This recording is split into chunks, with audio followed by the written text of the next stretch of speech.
Well, welcome to the ER room. I got Dr. Stout here. Hello. He's a chiropractic physician. If you want to talk to about yourself a little bit. Yeah, so my name's Adam Stout. I've been a chiropractor for 14 years in Tampa Bay. Gone through a lot of the normal ups and downs with doing auto accidents, wellness, self-care, and keep growing and learning new ways to try to help facilitate healing on patients. 14 years. It's a long time. A lot of clients. Yeah. It's been fun. It's been fun. Yeah. It's not really a new trend, but most people don't know what it is. It's a manipulation under anesthesia. Absolutely. Yeah, that's definitely been around for a while. It's been around for a while, but most people don't know about it. Right. It's kind of, so the way that MUA started, and it's intense because it sounds like it's an anesthesia and you're intubated. That's not what happens with this. So it's more of a sedation. But because there's a medical doctor and an anesthesiologist there, they call it like manipulation under anesthesia direction, right? That's the MUA. So what happens is it was invented for recuperating people who would go through, this is in the 60s, for surgeries on their knees, their hips, and their shoulders. You would get scar tissue, and then you couldn't tolerate breaking that. You couldn't be awake and break up scar tissue. So they would put you under sedation, and then they would break the scar tissue. I see. But during that time, the DOs who were developing it, some chiropractors got involved, and they realized they could do it with the spine, because you get capsulitis over your joints. So explain what that means. Is that, it's just like arthritic? Right, no, it wouldn't be arthritic. It's more of like a calcific change. What happens is, say you have an injured disc or an injured ligament. You have a herniated disc or a herniated ligament. Now your facet joint in your neck, the joints of your spine get involved and they swell. If they don't get normal range of motion, then it capsulates. It wants to protect itself. Got it. And that's when you hear people say, I can't look right as far, I can't look left, or it hurts. So what we do under the MUA procedure is we try to mobilize those joints in such a way that it's very deep, but it's very gentle, because you're asleep, your body's not resisting it. So I can break those scar tissues so that you won't lose that range of motion and you maintain. The whole point is to maintain your function and your movement. And that's what we do, is we move you while you're sedated in a safe way, so that break up the scars and we breaks up the capsulitis that happens in the joint. Why is that so much different, I guess I can say, is from a regular adjustment? Because some people are very relaxed and some people take adjustments very well. So why would somebody want to do an MUA versus a regular adjustment? The reason why you would want, specifically you would want to do an MUA, is if it's an elective procedure. You don't want to do an injection in your spine. You've had an injection before and it didn't give you the facilitation of the relief that you wanted, or you're not a surgical candidate and you just realize either personally or medically you can't do the surgery. So this would be considered a surgical procedure. When you're getting a traditional adjustment, what happens is we mobilize the joints and inflammatory chemicals leave the joint. That's the crack and the pop that you feel. But when that's not really affecting scar tissue, because I can't push through hard enough to challenge that range of motion. You wouldn't tolerate it. When you're awake. And you would correct. Got it. So when we sedate you, your protective mechanism, you're totally relaxed. I don't need to push as hard, so I'm actually able to do a deeper, more fulfilling adjustment with less effort, because I'm not pushing through your body's natural resistance. Because it's autonomic. You will flex when you're in pain. So if you're under sedation, that mechanism is gone. So I can facilitate an adjustment and get the scar tissue to break up a lot more effectively. Okay, so let's say somebody does decide to do an MUA. What's the result? I know you're breaking up scar tissue. Yeah, does it come back? Like, how does it what you're going to feel afterwards is you're going to have a much deeper, more prolonged relief period, whereas a chiropractic might feel good for a day or a week or a month. This is several months to a year. There is no limit on an MUA. Like, let's say you have to get a shoulder injection or you do spine injections. You can only do a series of so many. There's a limit. And then the next step is the next hierarchy for a surgery, right? Got it. If you want to avoid that, there is no restriction on an MUA. Some professional athletes will do it after a competition where they know they've been injured. They'll go in and they can get several MUAs to keep the maintenance of that. You feel immediate relief. The range of motion is improved. Most people, you feel like you're going to wake up and you're going to be conscious of pain. You're not. You feel like you were mobilized, like a deep tissue massage.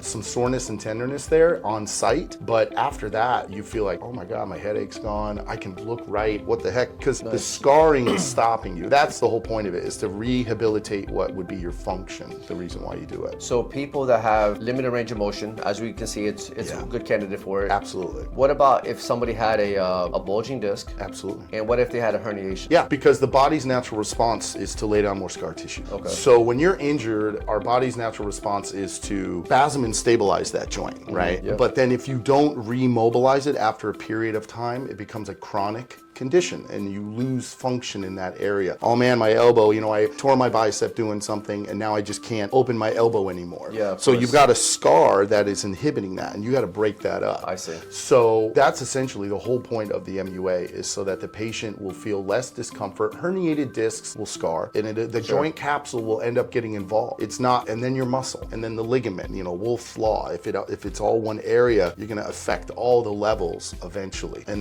we're fighting for people's longevity, right? For their function. Yeah, because our bodies, as you said, as we get injured or as you get older, but more so injured, it creates different layers of protection, but it, at the same time keeps you immobile. Yeah. And then it de-incentivizes you. You don't want to work out because it always hurts. You don't want to do what you have to do to be healthy and fit because you're apprehensive, because the pain is the first indication of stop. So, and that's what we want to do, is remove one bridge or barrier that was giving you that first pain. So now the patient will go and do those core stability exercises. They will strengthen their ligaments. And the disc, those are very complex situations because you could injure a disc easily. Yeah. You rotate the wrong way and you're back to a herniated disc. It doesn't give you impartiality. I was herniated, I blew out my back in an accident or a sports injury, and I was great for 3 years, and then I picked up my kid, or I just did it and it popped, and I'm back to it. It's not 50, it's fully blown again. You have to start the process again. Oh, wow. That's the nature of a disc. It's very sensitive but very strong type of structure. In the business that I'm in, as you aware, I also do personal injury and auto accidents. Yeah, thank you. Yeah.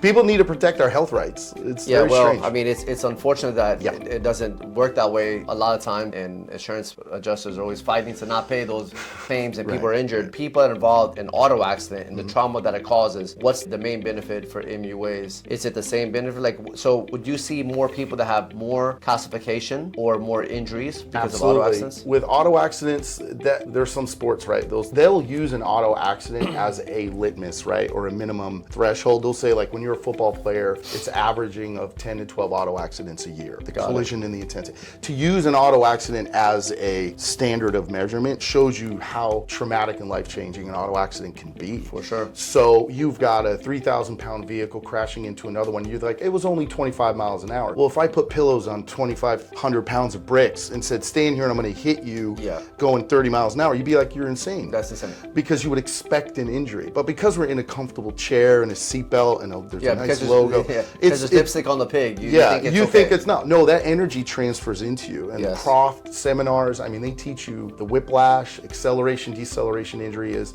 if you want to reverse it, if you've been in an auto accident, it's kind of like you played a day of football. Yeah. If you reverse it, you go, wait, that's intense. Like 300-pound men crashing into each other. You would expect trauma. So this is like, it's a really powerful tool that we have. Injections, allopathic medicine, PT, rehab, chiropractic, those are all tools that we would want to say we use for a client. If you're trying to have a comparison between, say, you and me. So if I do the Highland Games and it's chronic repetitive movements, I throw heavy stones and throw a caber. If I have a chronic repetitive problem, I'm going to have scarring and calcification. That's my body's natural response. Yes. But if you are a person who otherwise isn't that individual, you're a mother or a stay-at-home, you work, right? And you get in a car crash, you're now put into my life. Because in the next 6 to 8 weeks, if you don't manage it well, it's going to become chronic. It's going to work from acute, which is recent and new, to subacute to chronic. And that you can calcify within 6 to 8 weeks. Yeah, so once it becomes a chronic condition, you calcify even quicker. Absolutely. Because the body wants to keep stabilizing and protecting the injured area.